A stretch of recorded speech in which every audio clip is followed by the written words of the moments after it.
कानपुर उत्तर प्रदेश के कानपुर जनपद के बिल्हौर बार एसोसिएशन के अधिवक्ताओं के सब्र का बांध टूट गया है। अधिवक्ताओं ने तहसील के समस्त न्यायालयों का अनिश्चितकालीन कार्य बहिष्कार का ऐलान किया है। देखिए यह रिपोर्ट। मामला बिल्हौर बार एसोसिएशन के अधिवक्ताओं से जुड़ा है, जहां तहसीलदार और एसडीएम बिल्हौर के मनमाने रवैये से नाखुश अधिवक्ताओं ने आंदोलन छेड़ दिया है। अधिवक्ताओं का आरोप है कि क्षेत्र की जनता एसडीएम बिल्हौर और तहसीलदार के मनमाने रवैये से दर दर भटकने को मजबूर है। वादी कई मुकदमों में तहसील के चक्कर लगा कर थक चुके हैं। सही निर्णय न आने के कारण अधिवक्ताओं को वादियों के क्रोध का सामना करना पड़ रहा है। आरोप यह भी है कि उपजिलाधिकारी व तहसीलदार से नहीं संभल रही बिल्हौर तहसील। तहसील प्रशासन के मनमाने और तानाशाही रवैये से त्रस्त होकर बिल्हौर बार एसोसिएशन के अधिवक्ताओं ने अनिश्चितकालीन न्यायालय के समस्त कार्य बहिष्कार का ऐलान किया है। अधिवक्ताओं का कहना है कि जब तक अधिकारी अपने काम करने के तरीके में बदलाव नहीं लाएंगे तब तक तहसील के समस्त न्यायालयों में कार्य बहिष्कार जारी रहेगा।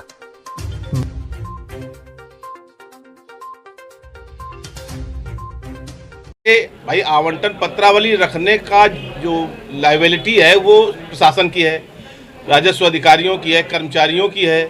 और पत्रावली नहीं है ये रिपोर्ट लगा करके उसको लटका देना, फिर 25,000, 50,000, 1 लाख, 1.5 लाख, 2 लाख जो जैसा फंसा है उससे ले करके वही काम कर देना। तो ये अब आपका मतलब मांगे क्या हैं? मांगे हैं यूपीआरसी 2006 के तहत जो कार्य जिस हिसाब से जितने समय में होने चाहिए उतने समय में यदि होने लगे तो हम अधिवक्ता इन्हीं अधिकारियों का स्वागत करेंगे, क्योंकि कल जो इनके बाद आएगा वो मेरा रिश्तेदार नहीं होगा। कल जो था वो भी मेरा रिश्तेदार नहीं था। तो मेरी इनसे कोई मेड़ की लड़ाई नहीं, मेरी इनसे कोई व्यक्तिगत लड़ाई नहीं, केवल लड़ाई है वो कि जो कानून कहता है और वो कार्य जब ये नहीं कर रहे हैं तो मजबूर होकर हमें, इसके पहले हमने कंप्लेंट्स भी करी, उच्चाधिकारियों को कंप्लेंट्स भेजी, लेकिन न जाने इनकी कैसी सेटिंग है। क्या है कि उच्चाधिकारी स्वयं डीएम साहब अभी पिछले तुम्हारे तहसील दिवस में आए थे, लेकिन उन्होंने नहीं सोचा कि जब अधिवक्ताओं ने ये लिख करके दिया है तो हम जा करके यहाँ मुआयना कर लें। कोर्ट्स के ये स्थितियाँ हैं जो बहुत खास रजिस्टर्स होते हैं, जैसे एक मिसिलबंद अर्थ इसका होता है जिसमें मुकदमे दर्ज किए जाते हैं सीरियल वाइज, और वो रिकॉर्ड होता है कि ये मुकदमा दर्ज हुआ, ये मुकदमा चल रहा है, या मुकदमा इस तारीख को डिसाइड हो गया या निरस्त हो गया, मतलब पूरी एक कहना चाहिए समरी उस रजिस्टर में दर्ज होती है। और अगर कोई पत्रावली गायब है या कुछ है तो उससे वो पकड़ में भी आ जाती है। वो रजिस्टर गायब करा दिए गए। एसडीएम कोर्ट में मिसिलबंद है ही नहीं। भाई क्यों नहीं है?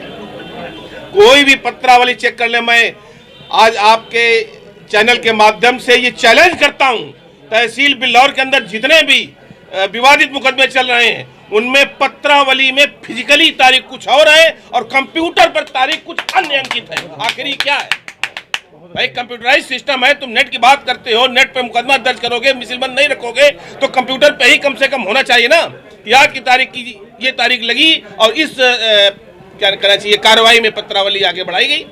क्यों नहीं भाई जाती कंप्यूटर पर? तो सर ये अब कब तक चलेगा आपका ये? जब तक नहीं सुधरेगा। बिल्हौर बार का इतिहास रहा है, यदि किसी ने गलती की है तो उसको 1 बार, 2 बार, 5 बार तक मौका दिया जाता है, और जब वो मौके से बजाय दुरुस्त होने के और बिगड़ते हैं तो उसके लिए हमें कुछ भी करना पड़ जाए। या तो ये पूरी तरह से यूपीआरसी जो कहती है उसके तहत कार्य करना प्रारंभ कर दें और हमें दिखाएं 15 दिन में कि वास्तव में प्रगति हुई है, तो हम वापस ले सकते हैं स्ट्राइक। अन्यथा जब तक प्रशासन ये यहाँ के भ्रष्ट अधिकारियों को नहीं हटाएगा तब तक स्ट्राइक चलेगी। अपने तानाशाह रवैया अख्तियार किए हैं, इससे हम समस्त अधिवक्तागण आक्रोशित हैं और भविष्य में भी अनिश्चितकालीन जो घोषणा की गई है हड़ताल की यूँ ही बरकरार बनी रहेगी। एसोसिएशन के तहत और उनके निर्णय से नामांतरण पत्रावलियाँ 6-6, 8-8 महीने हो जाते हैं, वो नहीं होते। धारा 80 की फाइलें नहीं होती, धारा 76 की फाइलें नहीं होती। उसमें तहसीलदार तो महाभ्रष्ट, ऐसा तहसीलदार मैंने अभी तक ना कोई आया है और ना कोई, हमको लगता है उत्तर प्रदेश में तहसीलदार है। तानाशाही रवैया मेरे तहसील की उपजिलाधिकारी महोदया का और तहसीलदार का चलता रहेगा, हड़ताल जारी रहेगी। इसके पूर्व में भी मैंने तहसीलदार के खिलाफ मोर्चा खोलकर हड़ताल की थी।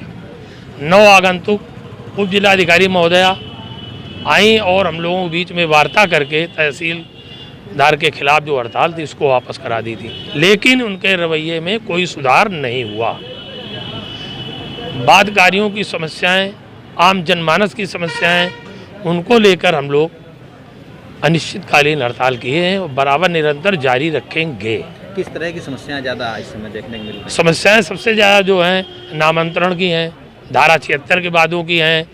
सबसे ज़्यादा जो दिक्कत है हमारे अधिवक्ताओं को, जो मिसलेनियस कार्य होते हैं जिनमें कहीं एप्लीकेशन में ऑर्डर कराना, कहीं जमानत का वेरिफिकेशन कराना, उनमें बहुत ही गलत रवैया अपनाकर उप जिलाधिकारी महोदय या तहसीलदार उनके साथ अभद्र व्यवहार करती हैं।